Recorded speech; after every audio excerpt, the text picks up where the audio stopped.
Hi guys. Wow Deshini proud of you my child அப்படின்னு தன்னைத்தானே பெருமையாக நினைத்து கொள்ளும் ஒரு டிஷ் தான் இந்த டிஷ்ஷுங்க. அதாவது ஒரு பேனில் 2 டேபிள் ஸ்பூன் பட்டரை போட்டு அதில் சாப் பண்ண கார்லிக்கை போட்டு சில்லி ஃப்ளேக்ஸ் அண்ட் கொரியாண்டர் போட்டு ஓரமாக எடுத்து வச்சுக்கோங்க. ஒரு பவுலில் cream cheese, condensed milk, 2 tables of sugar அதையும் போட்டு நல்லா டக் டக் டக் டக் டக் டக் டக்னு பீட் பண்ணி ஒரு பேக்கில் வந்து போட்டுக்கோங்க. பின் குறிப்பு என்ன அப்படின்னா, என்கிட்ட பைப்பிங் பேக் இல்லை, நல்லா நான் ஒரு பிளாஸ்டிக் கவர்லேயே போட்டு அதோட சைட்ஸ் கட் பண்ணி வச்சுக்கிட்டேன்.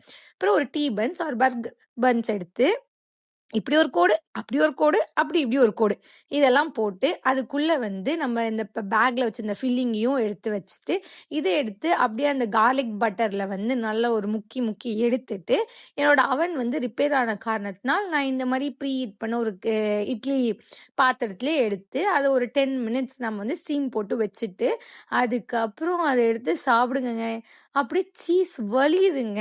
சத்தியமாகவே த ஃபென்டாஸ்டிக் டிஷ் நானே சொல்லிப்பேன். ரொம்ப ப்ரௌடாக ஃபீல் பண்ணேன். ஏன்னா அப்படி இருந்துச்சு. நீங்களும் கண்டிப்பாக ட்ரை பண்ணி பாருங்கள். பாய்.